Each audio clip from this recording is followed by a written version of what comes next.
اعوذ باللہ من الشیطان الرجیم بسم اللہ الرحمن الرحیم السلام علیکم ورحمۃ اللہ وبرکاتہ۔ الحمد للہ رب العالمین والصلاة والسلام علی النبی الکریم وعلی آلہ واصحابہ اجمعین، اما بعد۔ آن لائن درس قرآن کی 5ویں کلاس میں شرکا کا استقبال کرتا ہوں اور بارگاہ الہی میں دعا گو ہوں کہ اللہ تبارک و تعالی مجھے بھی، سامعین کو بھی، آج کی کلاس میں شریک ہونے والے احباب کو اور تمام مسلمانوں کو قرآن و حدیث کی روشنی میں یہ دنیاوی فانی زندگی گزارنے والا بنائے، آمین۔ آج کی اس کلاس میں ہم 2 سورتوں کی مختصر تفسیر بیان کریں گے، ایک سورۃ الکوثر اور دوسری سورۃ الکافرون۔ آج کی اس کلاس میں حوض کوثر کے متعلق باذن اللہ تعالی تفصیلی گفتگو کی جائے گی۔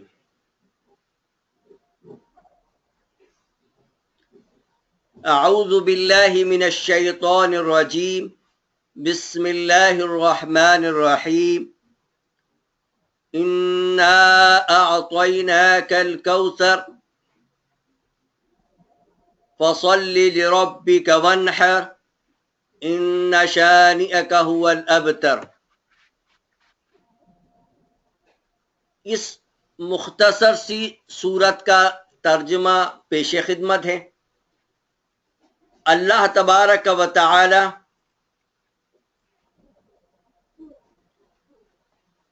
ارشاد فرماتا ہے، اے پیغمبر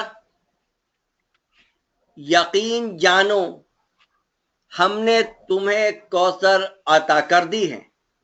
انا اعطیناک الکوثر، یقین جانو ہم نے تمہیں کوثر عطا کر دی ہے۔ فصل لربک وانحر، لہذا تم اپنے پروردگار کی خوشنودی کے لیے نماز پڑھو اور قربانی کرو۔ ان شانئک هو الابتر، یقین جانو تمہارا دشمن ہی وہ ہے جس کی جڑ کٹی ہوئی ہے، مقطوع النصر، یعنی تمہارے دشمن کا نام لینے والا کوئی دنیا میں موجود نہیں ہوگا۔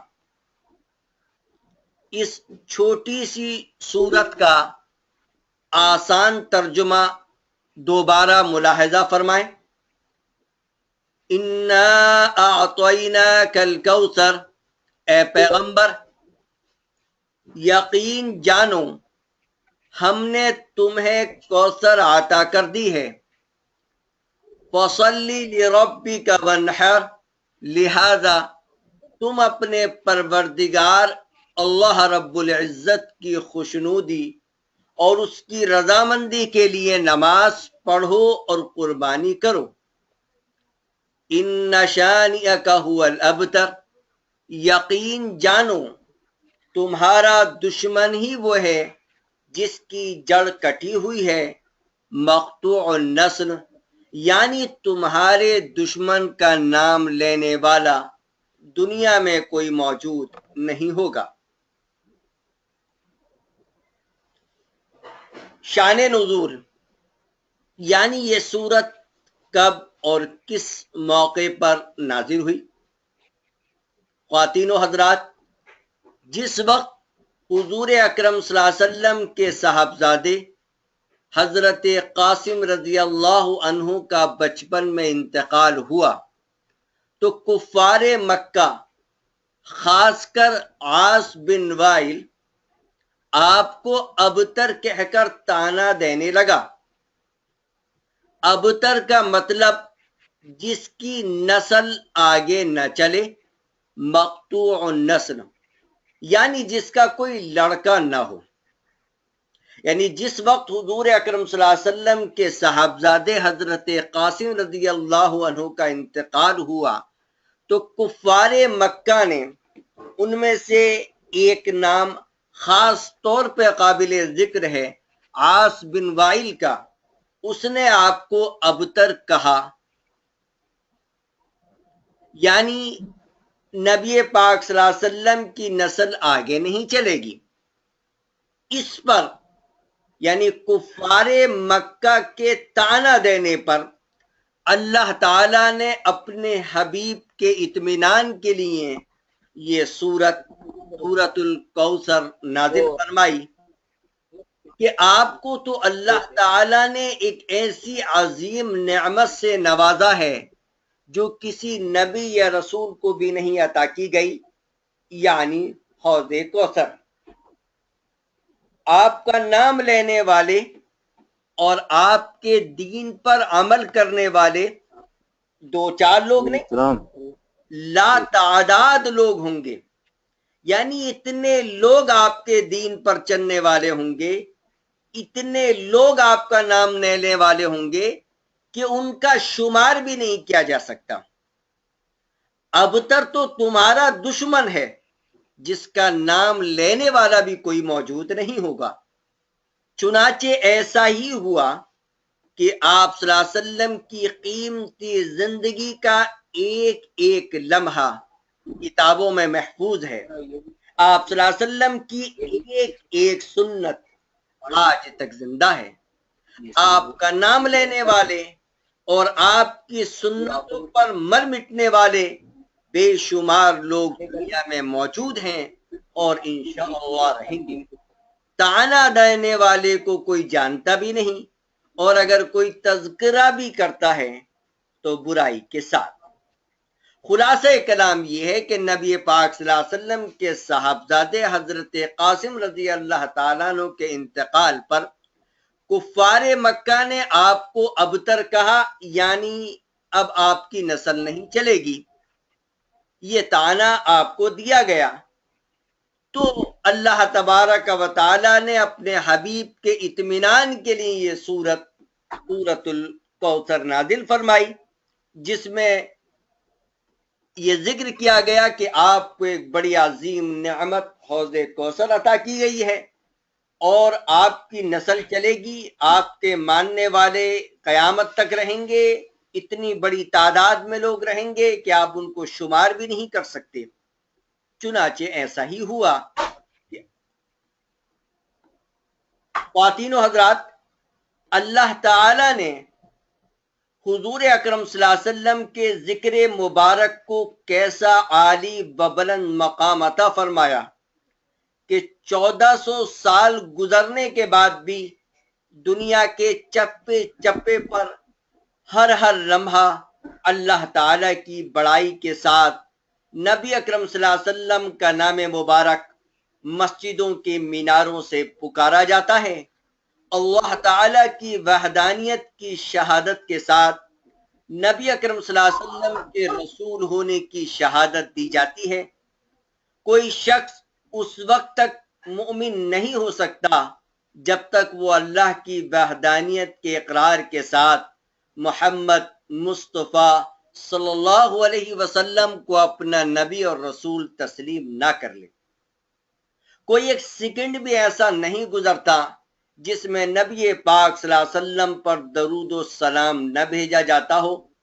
قیامت تک آنے والے انس و جن کے نبی کا یہ بلند مقام صرف دنیا میں نہیں بلکہ آخرت میں بھی حاصل ہوگا۔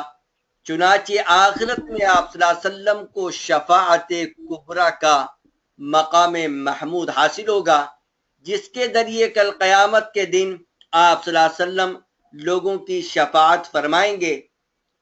خواتین و حضرات، سورۃ الاسراء جس کو سورہ بنی اسرائیل بھی کہا جاتا ہے، آیت نمبر 79 سے معلوم ہوتا ہے کہ نبی پاک صلی اللہ علیہ وسلم کی شفاعت کو حاصل کرنے کے لیے ہمیں نماز تہجد کا اہتمام کرنا چاہیے۔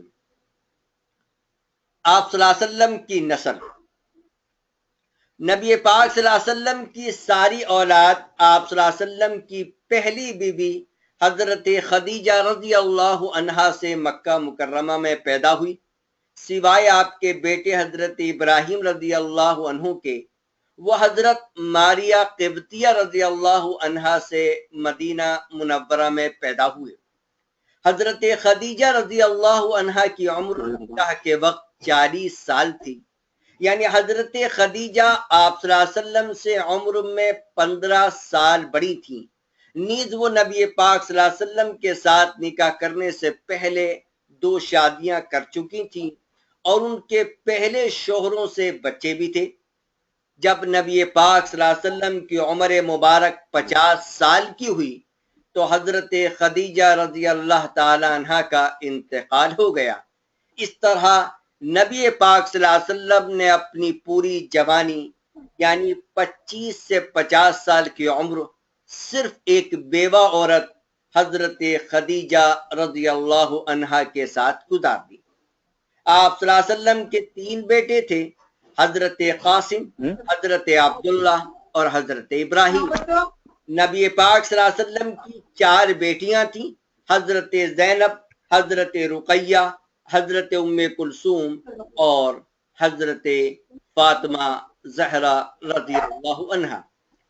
آپ صلی اللہ علیہ وسلم کی نسل آپ صلی اللہ علیہ وسلم کی صاحبزادیوں سے چلی اور انشاءاللہ کل قیامت تک آپ صلی اللہ علیہ وسلم کی نسل باقی رہے گی۔ آپ صلی اللہ علیہ وسلم کو ماننے والے جو آپ صلی اللہ علیہ وسلم کی اولاد کے درجے میں ہیں وہ تو اس کثرت سے ہوں گے کہ پچھلی تمام انبیاء کرام کی امتوں سے بھی بڑھ جائیں گے اور ان کا اعزاز و اکرام بھی دیگر امتوں کے مقابلے میں زیادہ ہوگا۔ اب بات آتی ہے کوثر کی، انا اعطیناک الکوثر، ہم نے اے پیغمبر آپ کو کوثر عطا فرمایا۔ کوثر کے لفظی معنی بہت زیادہ بھلائی کے ہیں اور کوثر جنت کی اس حوض کا نام بھی ہے جو حضور اکرم صلی اللہ علیہ وسلم کے تصرف میں دی جائے گی اور آپ صلی اللہ علیہ وسلم کی امت کے لوگ سے سیراب ہوں گے۔ جب اکرم صلی اللہ علیہ وسلم مسجد میں ہمارے درمیان تشریف فرما تھے، صحابہ اکرام فرما رہے ہیں، ایک روز جب کہ حضور اکرم صلی اللہ علیہ وسلم مسجد میں ہمارے درمیان تھے، اچانک آپ پر ایک قسم کی نیند یا بے ہوشی کسی کیفیت طاری ہوئی۔ پھر ہنستے ہوئے آپ نے سر مبارک اٹھایا۔ ہم نے پوچھا یا رسول اللہ، آپ کے ہنسنے کی وجہ کیا ہے؟ تو آپ صلی اللہ علیہ وسلم نے فرمایا کہ مجھ پر اسی وقت ایک سورت نازل ہوئی ہے۔ پھر آپ نے بسم اللہ کے ساتھ سورت الکوثر پڑھی، پھر فرمایا تم جانتے ہو کوثر کیا چیز ہے؟ ہم نے عرض کیا، صحابہ نے عرض کیا اللہ اور اس کے رسول زیادہ جانتے ہیں۔ آپ صلی اللہ علیہ وسلم نے فرمایا کہ یہ یعنی کوثر جنت کی ایک نہر ہے جس کا میرے رب نے مجھ سے وعدہ فرمایا ہے، جس میں بہت خیر ہے، اور وہ حوض ہے جس پر میری امت قیامت کے روز پانی پینے کے لیے آئے گی۔ اس کے پانی پینے کے برتن یعنی حوض کوثر سے پانی پینے کے برتن ستاروں کی تعداد کی طرح بہت زیادہ ہوں گے۔ اس وقت بعض لوگوں کو فرشتے حوض سے ہٹا دیں گے تو میں کہوں گا کہ میرے پروردگار یہ تو میرے امتی ہیں۔ اللہ تعالی فرمائے گا کہ آپ نہیں جانتے کہ انہوں نے آپ کے بعد کیا نیا دین اختیار کیا ہے۔ خواتین و حضرات، حدیث میں مذکور ہے کہ نہر کوثر اصل میں جنت میں ہے۔ نہر کوثر اصل میں جنت میں ہے۔ جس کی 2 نالیوں سے حوض کوثر میں پانی آتا رہے گا۔ حوض کوثر قیامت کے میدان میں ہوگا، یعنی نہر کوثر جنت میں ہے، وہاں سے 2 نالیاں ایک حوض پر آ کر گریں گی، یہ حوض قیامت کے میدان میں ہوگا۔ یہ حوض کوثر ہے جو قیامت کے میدان میں ہوگا۔ اس کا پانی جو ہے وہ نہر کوثر سے 2 نالیوں کے ذریعے آ رہا ہوگا، اور یہ نہر کوثر جنت کے اندر ہے۔ حوض کوثر پر نبی پاک صلی اللہ علیہ وسلم کی امت جنت میں داخل ہونے سے قبل پانی پیے گی۔ نبی پاک صلی اللہ علیہ وسلم کل قیامت کے دن اس حوض کے وسط میں تشریف رکھیں گے۔ اب یہ حوض کی لمبائی اور چوڑائی کتنی ہوگی؟ تو احادیث میں آتا ہے کہ اس کی لمبائی ایلا، یعنی اردن اور فلسطین کے درمیان ایک علاقہ ہے، وہاں سے صنع جو یمن کی راجدھانی ہے تک ہوگی، یعنی اس کی لمبائی جو ہے وہ اردن سے یمن تک، اور اس کی چوڑائی اتنی ہوگی جتنا ایلا سے جوحفہ جو جدہ سے قریب ایک جگہ ہے، یعنی اس کی لمبائی اتنی ہوگی کہ جیسے فلسطین سے یمن، اور اس کی چوڑائی اتنی ہوگی جیسے فلسطین سے جدہ کے قریب واقع جوحفہ۔ خواتین و حضرات، یہ تو حوض کوثر کی لمبائی اور چوڑائی میں نے آپ کے سامنے بیان کی، جس کا تذکرہ احادیث کی کتابوں میں آتا ہے۔ اب حوض کوثر کا پانی کیسا ہوگا؟ تو جو احادیث مبارکہ میں حوض کوثر کے پانی کی تفصیلات وارد ہوئی ہیں وہ اس طرح ہے کہ حوض کوثر کا پانی دودھ سے زیادہ سفید، برف سے زیادہ ٹھنڈا، شہد سے زیادہ میٹھا ہوگا۔ اس کی تہ کی مٹی مشک سے زیادہ خوشبودار ہوگی، اور جو اس کا پانی پی لے گا اسے پھر کبھی پیاس نہ لگے گی۔ حوض کوثر کے پانی سے جو شخص سیراب ہو جائے گا اس کو کبھی پیاس نہیں لگے گی۔ اب آپ کے سامنے دوسری آیت آ رہی ہے۔ پہلی آیت اِنَّا أَعْطَيْنَاكَ الْكَوْثَرَ، جس میں اللہ تعالیٰ نے یہ بتلایا کہ ہم نے نبی پاک صلی اللہ علیہ وسلم کو حوض کوثر عطا فرمایا، یعنی ایک نعمت کا ذکر کیا جو اللہ تبارک و تعالیٰ نے نبی پاک صلی اللہ علیہ وسلم کو عطا فرمائی تھی۔ اب اس کے شکریہ ادا کرنے کے لیے اللہ تعالیٰ فرماتا ہے وَصَلِّ لِرَبِّكَ وَانْحَرْ، تم اپنے پروردگار کی خوشنودی کے لیے نماز پڑھو اور قربانی کرو۔ خواتین و حضرات، سورہ کی پہلی آیت میں بتایا گیا کہ آپ کو ایک عظیم نعمت یعنی حوض کوثر سے نوازا گیا ہے، اور اس کے شکریہ کے لیے آپ کو 2 چیزوں کا حکم دیا گیا، ایک نماز کی ادائیگی اور دوسرے قربانی کرنا۔ قرآن و حدیث کی روشنی میں پوری امت مسلمہ کا اتفاق ہے کہ ایمان کے بعد سب سے اہم عبادت نماز کی ادائیگی ہے۔ چنانچہ اللہ تعالی نے اپنے پاک کلام میں سب سے زیادہ نماز ہی کا ذکر فرمایا ہے۔ محسن انسانیت کے فرمان کے مطابق کل قیامت کے دن سب سے پہلے نماز ہی کا حساب لیا جائے گا۔ نبی پاک صلی اللہ علیہ وسلم کی آخری وصیت بھی نماز کی پابندی کے متعلق ہے۔ نبی پاک صلی اللہ علیہ وسلم کی 23 سالہ نبوت والی قیمتی زندگی کا وافر حصہ نماز کی ادائیگی میں ہی لگا، لہذا ہمیں 5 نمازوں کی پابندی کے ساتھ سنن و نوافل کا بھی اہتمام کرنا چاہیے۔ قربانی بھی ایک عظیم عبادت ہے، چنانچہ حضور اکرم صلی اللہ علیہ وسلم نے حجۃ الوداع کے موقع پر 100 اونٹوں کی قربانی پیش فرمائی تھی۔ حضور اکرم صلی اللہ علیہ وسلم نے جو پہلا اور آخری حج حجۃ الوداع 10 ہجری میں کیا تھا، اس میں آپ نے 100 اونٹوں کی قربانی پیش فرمائی تھی، جس میں سے 63 اونٹ کی قربانی آپ صلی اللہ علیہ وسلم نے اپنے مبارک ہاتھوں سے کی تھی، اور بقیہ 37 اونٹ حضرت علی رضی اللہ تعالیٰ عنہ نے نہر یعنی ذبح فرمائے تھے۔ اسی طرح حضور اکرم صلی اللہ علیہ وسلم نے ارشاد فرمایا کہ ذی الحجہ کی 10 تاریخ کو کوئی نیک عمل اللہ تعالی کے نزدیک قربانی کا خون بہانے سے بڑھ کر محبوب اور پسندیدہ نہیں۔ تو اللہ تبارک و تعالی نے پہلی آیت میں ایک نعمت ذکر کی، اس کی شکرانے کے لیے 2 حکم دیے گئے، ایک نماز کی ادائیگی اور دوسرے قربانی۔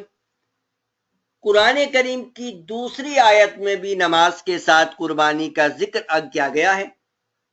قل ان صلاتی و نسکی و محیای و مماتی للہ رب العالمین۔ اب یہ آخری آیت آ رہی ہے، ان شانیک هو الابتر، تمہارا دشمن ہی مقطوع النسل ہوگا، یعنی تمہارا دشمن ہی ایسا ہوگا کہ جس کا کوئی نام لینے والا نہیں ہوگا۔ آپ کی اولاد انشاءاللہ کل قیامت تک چلے گی، اگرچہ دختری یعنی صاحبزادیوں کی طرف سے ہو، دختری اولاد سے ہی چلے گی۔ آپ کے ماننے والے کل قیامت تک بے شمار ہوں گے، اور قیامت کے دن آپ کی امت سارے نبیوں کی امتوں سے زیادہ تعداد میں ہوگی۔ خواتین و حضرات، اس صورت میں ہمارے لیے سبق نمبر 1، حوض کوثر پر ایمان لانا کہ وہ برحق ہیں، اور نبی پاک صلی اللہ علیہ وسلم کی امتی اس سے سیراب ہوں گے۔ تقریباً 50 صحابہ کرام سے حوض کوثر کی احادیث مروی ہیں۔ پوری امت مسلمہ اس بات پر متفق ہے کہ کل قیامت کے دن اس حوض کوثر کو نبی پاک صلی اللہ علیہ وسلم کے تصرف میں دیا جائے گا، اور نبی پاک صلی اللہ علیہ وسلم کے امتی اس حوض کوثر سے پانی پئیں گے، اور جو شخص ایک مرتبہ اس حوض کوثر سے پانی پی لے گا، اس کے بعد اس کو پیاس نہیں لگے گی۔ اس کی لمبائی اور چوڑائی بھی میں نے آپ کو بیان کی، اس کے اوصاف بھی میں نے قرآن اور احادیث کی روشنی میں آپ کے سامنے بیان کی۔ دوسرا سبق جو ہمیں اس سورت سے ملتا ہے کہ ہمیں نمازوں کی پابندی کرنی چاہیے۔ تیسرا جو سبق ہمارے لیے ہے کہ حسب استطاعت قربانی کے ایام میں زیادہ سے زیادہ قربانی کرنا۔ چوتھا سبق ہمارے لیے وہ کیا ہے کہ اللہ رب العزت نے نبی پاک صلی اللہ علیہ وسلم کا دنیا اور آخرت میں بلند و اعلیٰ مقام عطا کیا ہے۔ ہمارے نبی کے دشمنوں کا دونوں جہاں میں خسارہ اور نقصان ہے، اور ان کے لیے دردناک عذاب ہے۔ دین اسلام میں نئی باتیں پیدا کرنے والوں کو حوض کوثر سے دور کر دیا جائے گا، لہذا ہم اپنی طرف سے کوئی نیک عمل دین اسلام میں شروع نہ کریں۔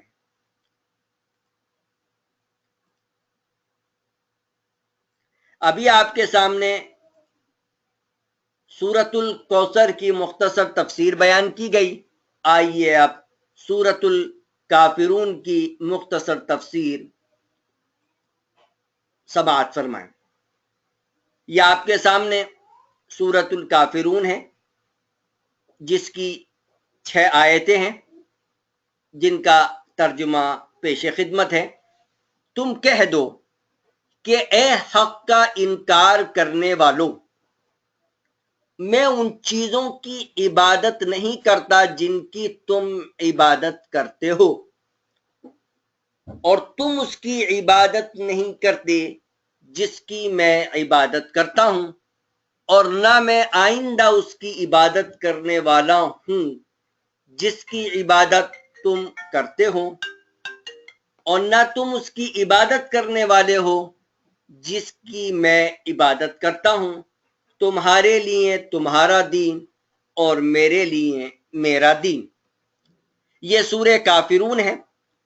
قل یا ایھا الکافرون، تم کہہ دو کہ اے حق کا انکار کرنے والو، لا اعبد ما تعبدون، میں ان چیزوں کی عبادت نہیں کرتا جن کی تم عبادت کرتے ہو، ولا انتم عابدون ما اعبد، اور تم اس کی عبادت نہیں کرتے جس کی میں عبادت کرتا ہوں، ولا انا عابد ما عبدتم، اور نہ میں آئندہ اس کی عبادت کرنے والا ہوں جس کی عبادت تم کرتے ہو، ولا انتم عابدون ما اعبد، اور نہ تم اس کی عبادت کرنے والے ہو جس کی میں عبادت کرتا ہوں، لکم دینکم ولی دین، تمہارے لیے تمہارا دین اور میرے لیے میرا دین۔ اس سورت کا شان نزول کیا ہے؟ یہ سورت اس وقت نازل ہوئی تھی جب مکہ مکرمہ کے کچھ سرداروں نے، جن میں ولید بن مغیرہ اور عاص بن وائل وغیرہ شامل تھے، حضور اکرم صلی اللہ علیہ وسلم کے سامنے صلح کی یہ تجویز پیش کی کہ 1 سال آپ ہمارے معبودوں کی عبادت کر لیا کریں تو دوسرے سال ہم آپ کے معبود کی عبادت کر لیں گے۔ کچھ اور لوگوں نے اسی قسم کی کچھ اور تجویزیں بھی پیش کی، جن کا خلاصہ یہی تھا کہ حضور اکرم صلی اللہ علیہ وسلم کسی نہ کسی طرح ان کافروں کے طریقے پر عبادت کے لیے آمادہ ہو جائیں تو آپس میں صلح ہو سکتی ہے۔ اللہ تعالیٰ نے اس صورت میں 2 ٹوک الفاظ میں واضح فرما دیا کہ کفر اور ایمان کے درمیان اس قسم کی کوئی مصالحت قابل قبول نہیں ہے جس سے حق اور باطل کا امتیاز ختم ہو جائے اور دین برحق میں کفر یا شرک کی ملاوٹ کر دی جائے۔ ہاں، اگر تم حق کو قبول نہیں کرتے تو تم اپنے دین پر عمل کرو جس کے نتائج خود بھگتو گے، اور میں اپنے دین پر عمل کروں گا۔ اس سے معلوم ہوا کہ غیر مسلموں سے کوئی ایسی مصالحت جائز نہیں ہے جس میں ان کے دین کے شعائر کو اختیار کرنا پڑے، البتہ اپنے دین پر قائم رہتے ہوئے امن کا معاہدہ ہو سکتا ہے۔ حضرت عائشہ رضی اللہ تعالی عنہ نے فرمایا کہ حضور اکرم صلی اللہ علیہ وسلم نے ارشاد فرمایا کہ فجر کی سنتوں میں پڑھنے کے لیے 2 صورتیں بہتر ہیں، سورۃ الکافرون اور سورۃ الاخلاص۔ صحابہ کرام سے مروی ہے کہ نبی پاک صلی اللہ علیہ وسلم مغرب کی سنتوں میں یہ 2 صورتیں سورۃ الکافرون اور سورۃ الاخلاص عموماً پڑھا کرتے تھے۔ احادیث میں مذکور ہے کہ طواف کے بعد 2 رکعت میں یہ 2 صورتیں سورۃ الکافرون اور سورۃ الاخلاص پڑھنا بہتر ہے۔ آپ صلی اللہ علیہ وسلم صحابہ کرام کو سورۃ الکافرون بھی سونے سے قبل پڑھنے کی تعلیم دیا کرتے تھے، غرض ہے کہ دیگر اذکار کے ساتھ سونے سے قبل چاروں کل پڑھنے کا اہتمام کرنا چاہیے۔ اس صورت میں چند کلمات مکرر آئے ہیں۔ 2 کلمے ایک مرتبہ زمانے حال کے لیے اور دوسری مرتبہ زمانے مستقبل کے لیے، یعنی نہ تو بالفعل ایسا ہو رہا ہے کہ میں تمہارے معبودوں کی عبادت کروں اور تم میرے معبودوں کی عبادت کرو، اور نہ آئندہ ایسا ہو سکتا ہے کہ میں اپنی توحید پر اور تم اپنے شرک پر قائم رہتے ہوئے ایک دوسرے کے معبود کی عبادت کریں۔ خواتین و حضرات، اسلام سے زیادہ کوئی مذہب رواداری اور حسن سلوک کا داعی نہیں ہے۔ اسلام نے ہمیشہ غیر مسلموں کے حقوق کا خیال رکھا ہے۔ شریعت اسلامیہ نے بھی کسی بھی غیر مسلم کو مذہب اسلام قبول کرنے پر کوئی زبردستی نہیں کی ہے، بلکہ صرف اور صرف ترغیب اور تعلیم پر ہی انحصار کیا ہے۔ فرمان الہی ہے، دین میں کسی پر جبر نہیں، سورۃ البقرہ آیت نمبر 256۔ اسی طرح فرمان الہی ہے، آپ کہہ دیجئے کہ یہ تمہارے پروردگار کی طرف سے حق ہے، اب جس کا جی چاہے مان لے اور جس کا جی چاہے انکار کر دے۔ خواتین و حضرات، مدینہ منورہ ہجرت کرنے کے بعد یہودیوں کے ساتھ آپ صلی اللہ علیہ وسلم کا معاہدہ صلح مشہور و معروف ہے۔ اسلام نے رواداری کی اعلیٰ مثال پیش کر کے کفار مکہ کے ساتھ صلح حدیبیہ بھی کی، مگر اللہ کا انکار کرنے والوں کے ساتھ صلح میں اسلام کے بنیادی ارکان پر کوئی مصالحت نہیں ہو سکتی۔ یعنی اگر کوئی شخص یہ کہے کہ ہم بتوں کی عبادت شروع کر دیں، یا اللہ کے ساتھ کسی کو عبادت میں شریک ٹھہرا لیں، یا محمد صلی اللہ علیہ وسلم کو اپنا آخری نبی تسلیم نہ کریں، یا مساجد میں نماز کی ادائیگی نہ کریں، یا اذان دینا بند کر دیں، تو ان امور میں کوئی مصالحت نہیں کی جا سکتی ہے۔ خواتین و حضرات، اس صورت میں ہمارے لیے سبق، اللہ ہی صرف عبادت کے لائق ہے، اللہ کے ساتھ کسی دوسری ذات کو عبادت میں شریک کرنا جرم عظیم ہے، جس کی کل قیامت کے دن معافی نہیں ہے۔ لیکن اگر کوئی شخص شرک جیسے گناہ سے اس دنیا کے اندر معافی مانگنا چاہے گا، صدق دل سے معافی مانگے گا، تو اللہ تبارک و تعالی شرک جیسے بڑے گناہ کو اس دنیا میں معاف کرنے کے لیے تیار ہے۔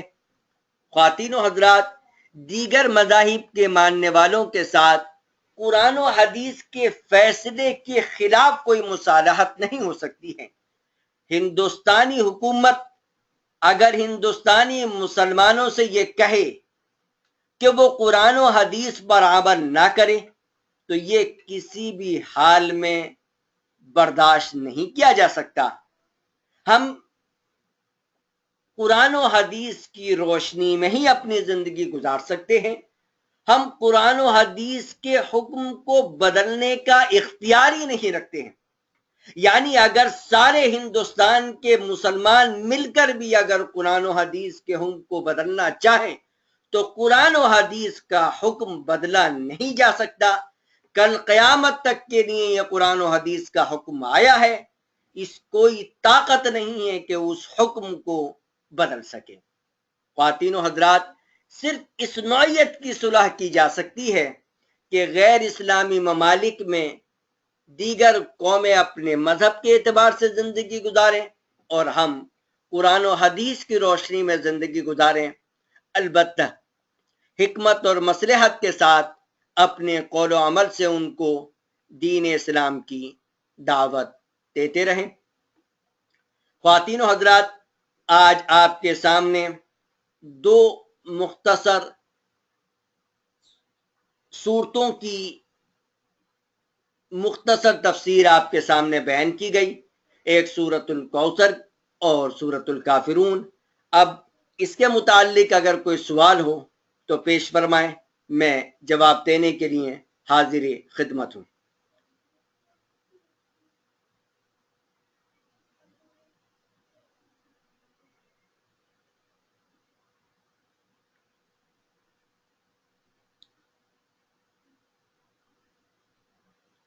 خواتین و حضرات، جیسے کہ ہم نے آپ کے سامنے بیان کیا کہ اللہ تبارک و تعالی نے ایک عظیم نعمت سے نبی پاک صلی اللہ علیہ وسلم کو نوازا، اور وہ حوض کوثر ہے،